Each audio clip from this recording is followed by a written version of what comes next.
Well, look, this is really serious, and make no mistake, there is a hell of a storm brewing, not only about the fact of the matter, because it is an extraordinary thing for any Prime Minister to do, to blithely give away parts of British sovereign territory in the manner that Sir Keir Starmer has. Furthermore, to add insult to injury, he has actually charged the British taxpayer for the benefit of giving away our sovereign territory. So there has been a dirty deal done, and at the moment is a secret deal. It's incredible. Isabel Oakeshott skillfully used examples of unsuccessful decisions of the Labour Party, comparing them with positive initiatives of other political forces. She focused on the security problems that can arise from an ineffective foreign policy, arguing that such mistakes jeopardize not only the economic but also the territorial well-being of the country. In addition, Oakeshott raised issues of social responsibility, noting that Labour's actions not only do not contribute to improving the lives of citizens, but also exacerbate existing problems. In her opinion, the lack of adequate leadership and a clear strategy leads to public discontent and political instability.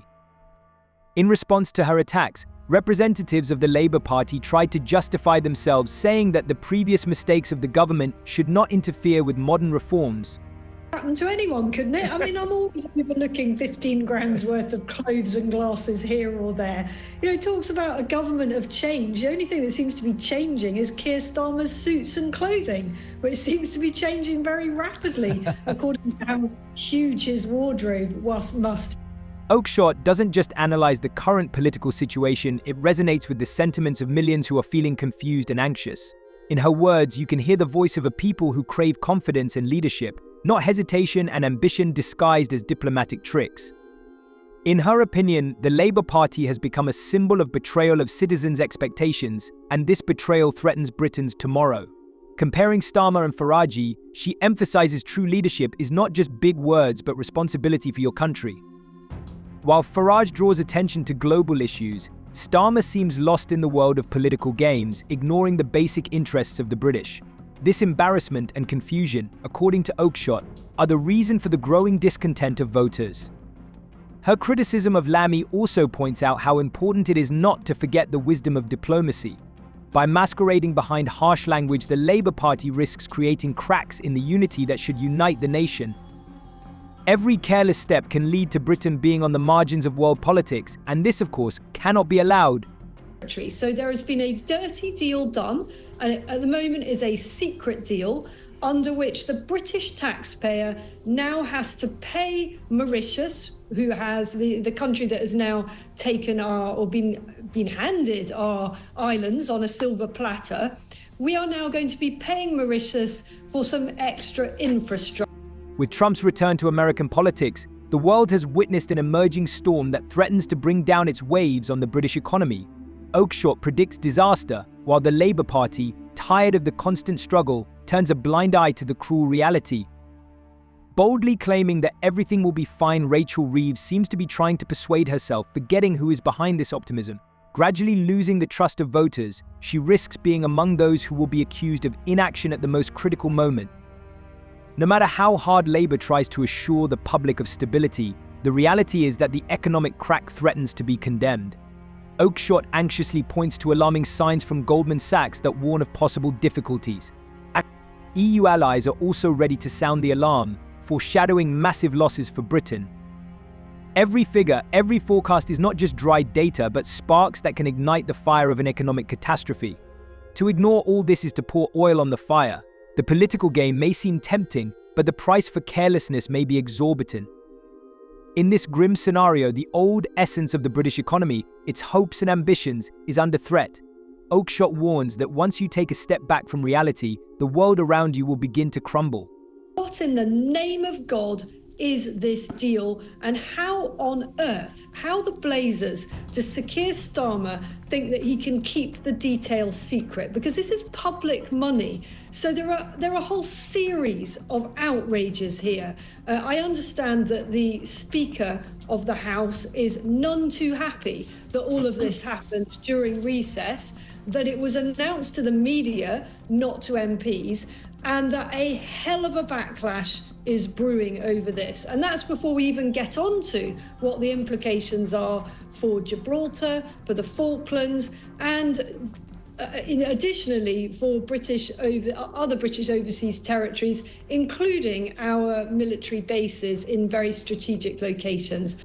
Oakeshott emotionally emphasizes that such disinterest in Labour is not just a political mistake, but a real tragedy for millions of people who find themselves on the sidelines of life. She sees this as an inappropriate frivolity that leads to increasing alienation and loss of hope for those who want to work and change their destiny. Every day spent out of work is a day filled with doubt and despair, and in this context, Labour, in her opinion, looks insensitive to this reality. In addition, Oakeshott focuses on the need to return to fundamental values, work, and an active lifestyle. She dreams of a country where everyone can regain confidence, striving for a bright future for themselves and their loved ones. And if Labour really wants to be a proponent of change, then they should start by realizing the importance of supporting everyone. In conclusion, she argues that only by returning to the sincere principles of work ethics and personal responsibility, it is possible to overcome the crisis in which the country finds itself. Labour must begin to embrace the greatness of people who are willing to work and give them back the opportunity to realize their potential, instead of leaving them in the shadow of benefits and inaction. What in the name of God is this deal, and how on earth, how the blazers does Keir Starmer think that he can keep the details secret? Because this is public money. So there are a whole series of outrages here.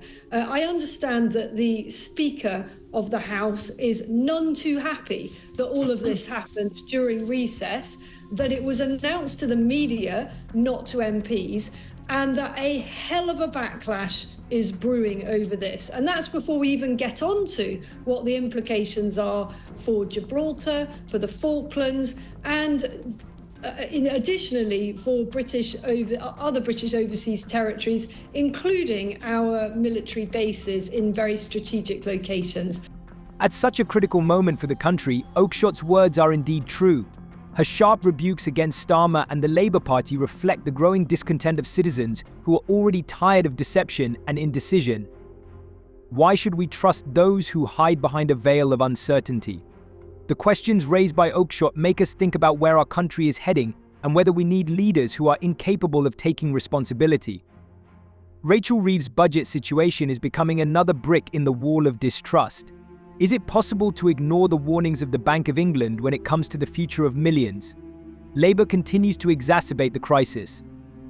This is not just incompetence, it is a dangerous game with the fates of people who struggle to make ends meet every day. And so society once again has to make a choice whether to continue to rely on those who are unable to change the situation, or turn to new, more determined forces ready to take on the burden of responsibility. I think it's taken a lot of people 24 hours to absorb the full horror and significance of what has happened here. And I don't know how this plays out. You can't, I suspect, unravel what has happened. But I think there'll be a lot of MPs who are very determined to ensure that this can never, ever happen again. The time when we could hope for stability is fading into the past. Every day we face the consequences of market fluctuations, food prices skyrocket, and all the usual joys become inaccessible. We go to the shops with heavy hearts, realizing that every decision we make is a struggle for survival. But raising the issue of Labour's policy, I can't help but wonder, who are we turning to for support? Are their actions really aimed at improving our well-being? Or are these just empty promises that cannot overshadow reality? What is the outcome? More and more people are living in fear of losing what little they have. Let's not let our fears control us. We are obliged to ask questions, seek answers, and fight for a future in which everyone has the right to a decent life. What do you think about this video? Share your opinion in the comments. See you later.